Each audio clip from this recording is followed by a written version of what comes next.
ಇದು ನಾನು ಹೇಳ್ತಾ ಇರೋದು ಬರಗೂರು ರಾಮಚಂದ್ರಪ್ಪ ಸಾಹಿತ್ಯ ಅವರಿಗೆ. ಏನಂತ ನೀವು ಬರ್ದಿದ್ದೀರ ಸಾಹಿತ್ಯ ಅವರ? ಅತ್ಯಾಚಾರಿಗಳು ಅಲ್ವಾ ಸೈನಿಕರು ಪಡೋ ಕಷ್ಟಗಳು ನಿಮ್ಗೆ ಗೊತ್ತಾ? ಅವರು ದೇಶ ಕಾಯಕ್ಕೆ ಹೋಗಿರೋದ್ರಲ್ಲಿ ಅತ್ಯಾಚಾರ ಮಾಡೋಕ್ಕಲ್ಲ.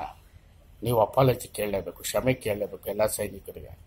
ಯಾಕಂದರೆ ಒಬ್ಬ ಸೈನಿಕ ತನ್ನ ಮನೆಯವ್ರನ್ನೆಲ್ಲ ಬಿಟ್ಟೋಗ್ತಾನೆ, ತಂದೆ ತಾಯಿ ಮಕ್ಕಳು ಹೆಂಡತಿ ಆ ಥರ ಹೋಗಿ ಅವನು ಸಂಬಳಕ್ಕೋಸ್ಕರ ಹೋಗೋಣ ನಮ್ಮ ದೇಶನ ಕಾಯಕ್ಕೆ, ನಮ್ಮನ್ನು ರಕ್ಷಣೆ ಮಾಡೋಕ್ಕೆ. ಅವನ ಬಗ್ಗೆ ನೀವು ಹೆಂಗೆ ಬರೀತೀರ?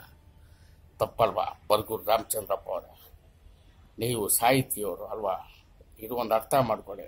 ನೀವು ಬರ್ದಿದ್ದೆಲ್ಲ ಕರೆಕ್ಟ್ ಅಂತ ಅನ್ನೋಕ್ಕೆ ನಾವೇನು ದಡ್ರಲ್ಲ. ನೀವು ಸೈನಿಕರಿಗೆ ಕ್ಷಮೆ ಕೇಳಬೇಕು. ನಿಮ್ಮ ಫ್ರೆಂಡ್ ಒಬ್ಬ ಅನುಭವದಿಂದ ನೀವು ಬರ್ದಿದ್ದೀರ. ನಿಮ್ಮ ಫ್ರೆಂಡ್ ಕರೆಕ್ಟಾಗಿ ಹೇಳಿದ್ದಾರೆ ಅಂತ ಗ್ಯಾರಂಟಿ. ಒಂದು, ನೀವು ಸೈನಿಕರನ್ನ ಈ ಮಟ್ಟಕ್ಕೆ ಬರೆಯೋ ಅಧಿಕಾರ ನಿಮಗಿಲ್ಲ. ಸೈನಿಕರ ಬೆಲೆ ನಿಮ್ಗೆ ಗೊತ್ತಿಲ್ಲ ಅಂತ ತಿಳ್ಕೊಳ್ಳ. ಬಾಯ್ from your firing star Huccha Venkat. ನೀವು ಸೈನಿಕರಿಗೆ ಕ್ಷಮೆ ಕೇಳಬೇಕು ಬರಗೂರು ರಾಮಚಂದ್ರಪ್ಪ ಅವರೇ, ನೀವು ಕೇಳಲೇಬೇಕು.